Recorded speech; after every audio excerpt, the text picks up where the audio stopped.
Halo guys, jadi gini, pada kesempatan ini saya akan menceritakan atau memaparkan sedikit lah tentang kemajuan hal positif dan negatif ilmu pengetahuan dan teknologi. Tapi sebelum itu saya akan memaparkan apa itu ilmu teknologi, ilmu pengetahuan dan teknologi atau IPTEK lah secara mudahnya IPTEK. Tapi sebelum ke itu juga supaya mudah kita memahami apa artinya iptek itu, saya akan bercerita atau mengasih sedikit intermezzo kepada kawan-kawan semua yang ada di rumah gitu. Jadi gini, tiap pagi kan ya, kita tiap pagi pasti kita masang alarm lah untuk membangunkan kita di pagi hari kan. Di pagi-pagi itu ada tugas tuh kan jam 8. Jadi kadang habis sholat subuh kan kita tidur lagi. Nah, kita suka setel alarm tuh tiap pagi. Si alarm itu membangunkan kita gitu. Kita bangun dari tempat tidur ya biasalah gitu ngeliat. Kemudian kita pasti buka HP dong karena buat matiin si alarmnya ada di HP. Kemudian kita ya iseng-iseng ngeliat WA, update WA. Kemudian mungkin update status di sosial media seperti Hai good morning world atau selamat pagi kawan-kawan atau selamat pagi dunia tipu-tipu, mungkin seperti itu. Kita mungkin ya kepo lah apa yang terjadi gitu selama kemarin, apakah ada update terbaru gitu, atau mungkin update berita main bola atau apa, atau chat mungkin chat dari doi yang belum kita balas gitu.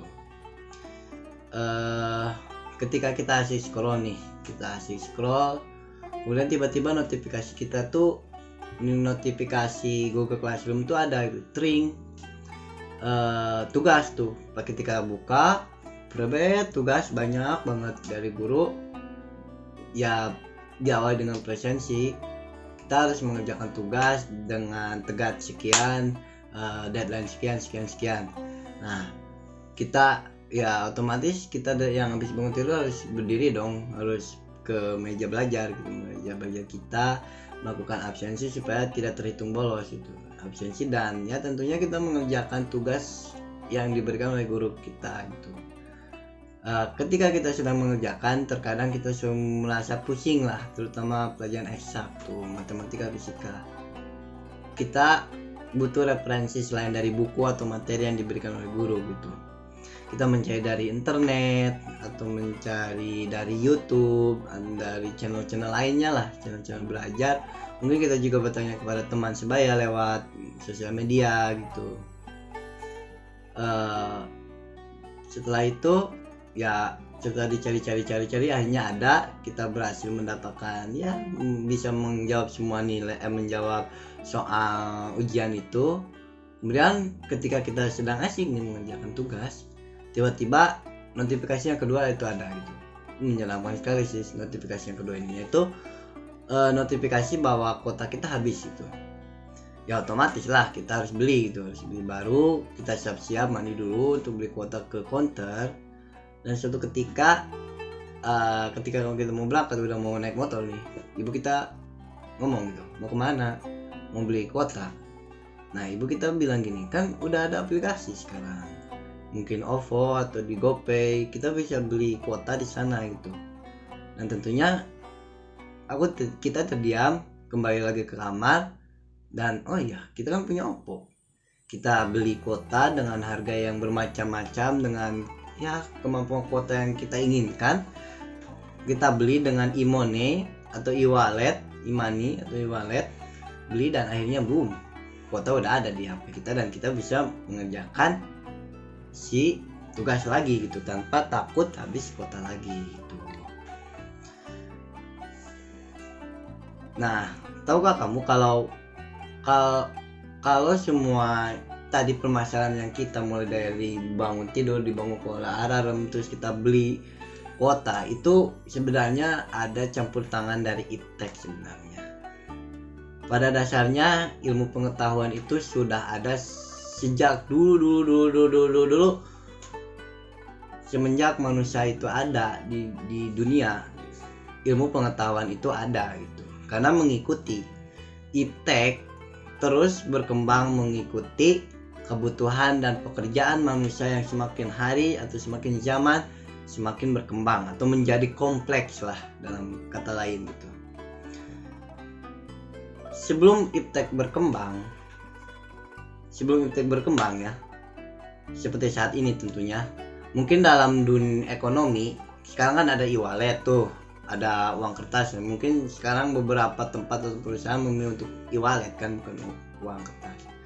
Dulu untuk membeli barang kita harus berjalan kaki ke pasar, harus panas-panas berdesakan untuk beli sesuatu. Tapi sekarang untuk membeli sesuatu cukup Tokopedia, cukup lewat HP lah, mungkin lewat Lazada ya gitu. Jadi kita nggak usah perlu jauh-jauh pergi, misalnya mau beli jam dari Prancis nih, kita sekarang nggak perlu tuh harus pergi ke Prancis, ya tinggal di rumah, pesen dari rumah pakai aplikasi ya jadi datang gitu, kita bayar pakai e-wallet gitu. Kemudian dulu kan kita mau dengar musik tuh, kalau sekarang kan tinggal pakai Joox, atau pakai ya aplikasi musik lah, atau pakai YouTube bisa. Sekarang kan nggak, kalau dulu pakai piringan, pakai kaset, itu kan ribet sekali gitu. Jadi iptek itu terus menjawab semua tantangan, semua keribetan yang dihadapi oleh manusia. Jadi iptek itu memberikan solusi. Jika manusia mengalami masalah A, maka iptek A akan menyelesaikan masalah itu gitu. Selain memudahkan tadi kan informasi dari segala bidang, kesehatan pun demikian. Terutama sekarang pandemi corona kan, negara terus bahu-membahu menciptakan teknologi tepat guna untuk menciptakan vaksin tuh. Dari Cina, Indonesia, bahkan Jerman ya bersaing lah untuk membuat vaksin gitu, supaya masalah corona ini cepat selesai gitu dan ekonomi bisa tumbuh lagi.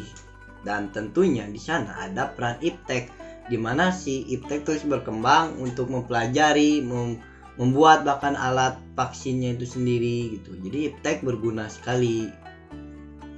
Nah, mungkin kita sudah menyebutkan ya kelebihannya secara perlahan dari intermezzo tadi.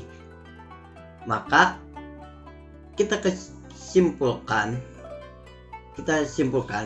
pengertian iptek sendiri itu dari intermezzo itu adalah suatu sumber di mana seseorang dapat mengolah dan menggunakan ilmu pengetahuan, knowledge, dan teknologi dalam kehidupan sehari-hari. Jadi pada zaman Mesir kuno nih ada teknologi membuat piramida gitu. Bagaimana caranya orang membuat piramida? Makanya ada ilmu piramida. Terus gimana pada Babilonia, bagaimana cara menghitung bintang menggunakan kalender Babilonia. Sekarang bagaimana sih kita caranya di waktu pandemi ini belajar tapi tidak ke sekolah? Ya ada terobosan baru, Google Classroom, terus adanya Zoom, adanya Google Meeting. Itu suatu terobosan yang dilakukan oleh manusia untuk menjawab permasalahan yang ada di sekitarnya. Jadi secara sederhananya lah, pengertian sederhananya gitu, bahwa iptek merupakan suatu bidang ilmu pengetahuan yang tadi yang berfungsi untuk mempermudah dan mempersingkat kegiatan atau pekerjaan manusia. Ya iyalah, kayak tadi contohnya tuh ya. Dengan adanya iptek, semua pekerjaan manusia lebih jauh mudah dan kita dapat free time for ya, mempunyai waktu luang lah untuk bersama keluarga gitu. Karena ya dibantu oleh ilmu pengetahuan teknologi tadi itu. Kita juga semakin mudah untuk mendapatkan akses information, terus mengembangkan teknologi ya, termasuk video ini bisa sampai ke kamu dan video ini ditilai itu karena bantuan teknologi dalam bidang komunikasi, internet, dan ya semacamnya lah. Jadi bisa gitu karena dibantu oleh teknologi gitu. Kemudian namun di samping kemudahan yang tadi ya, ilmu iptek itu membawa suatu malapetaka atau masalah tersendiri lah untuk manusia gitu. Karena semakin pesat suatu peradaban atau kelebihan, makin gede juga resiko yang ada gitu.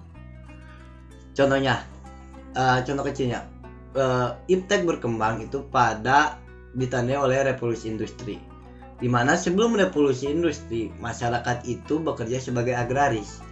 Setelah adanya industri, ya pabrik lah,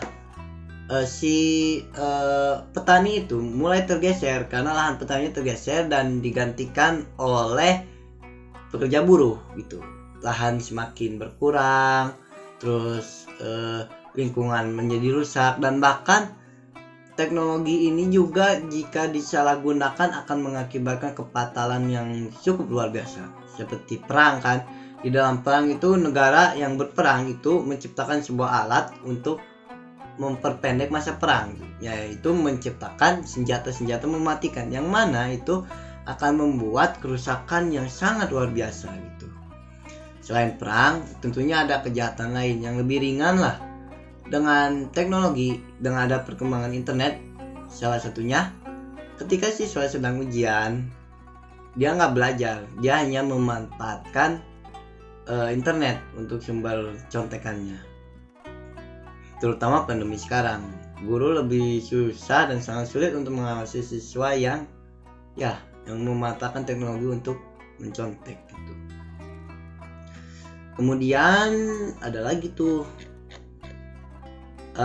kejahatan di sosial media, seperti penyebar hoax untuk menjatuhkan suatu kelompok atau apapun itu, untuk menghancurkan suatu etnis, misalnya untuk menyebarkan kebencian, atau untuk tipu-tipu di sosial media atau di website.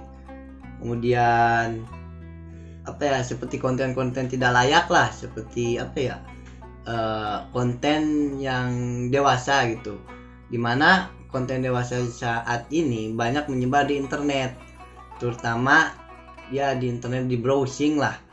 Walaupun sudah diblokir, tetapi ada juga oknum yang menggunakan cara lain, cara belakang, dengan menggunakan teknologi untuk membuka akses tersebut gitu. Kemudian selain itu juga akan menambah pengangguran dalam bidang ekonomi, karena itu tadi, karena jadi si pekerja itu condong ke kota, sementara di kota kan padat tuh, banyak saingan. Ya kalau syukur dapat pekerjaan di kota, kalau yang enggak ya otomatis harus nganggur gitu kan. Tingkat kemiskinan juga tinggi, kemudian menciptakan kesenjangan ekonomi, kemudian kemudian juga membuat masyarakat jadi individualis, jadi nggak pedulilah dengan lingkungan gitu. Seperti dulu anak usia 5 tahun itu disuruh ke dalam karena bermain terus di luar. Tapi dengan adanya teknologi ya bagus gitu, masuk internet untuk mengedukasi anak-anak, tapi membuat juga si anak itu menjadi antisosial dengan adanya game atau film-film. Itu membuat anak untuk malas untuk bersosialisasi di luar itu. Jadi banyaklah keburukan dan hal positif yang bisa diambil, tergantung bagaimana kita menggunakan teknologi itu. Kita untuk menghadapi pengaruh teknologi, ya teknologi iptek itu gak bisa dicegah, karena itu kita harus menyesuaikan dengan zaman gitu. Yang bisa kita lakukan adalah memfilter dengan cara apa? Mungkin mempererat ilmu agama, ilmu iman dan takwa, kemudian menaati aturan, terus yang menilaikan nilai-nilai baik lah. Jangan sampai teknologi ini membuat kita kehilangan jati diri gitu, kehilangan ideologi kita, kehilangan keceriaan kita. Kemudian jangan sampai dengan teknologi membuat kita itu melarat dalam segi hal sosial, karena banyak tuh yang salah pergaulan karena teknologi, karena sosial media, karena ya Facebook kan, banyak tuh kasus kejahatan juga banyak tadi. Jangan sampai begitu. Jadikanlah iptek itu sebagai sarana untuk mensejahterakan, untuk mencerdaskan, untuk memajukan, dan untuk kepentingan bersama gitu. Jadikan iptek itu sebagai alat kita untuk menuju masa depan yang cemerlang, bukan masa depan yang suram gitu. Oke guys, terima kasih dari saya. Saya Ilham Nafrul Jimimat dari kelas 12 MIPA 6 dari SMA 1 Tasikmalaya. Saya mohon pamit. Wassalamualaikum warahmatullahi wabarakatuh.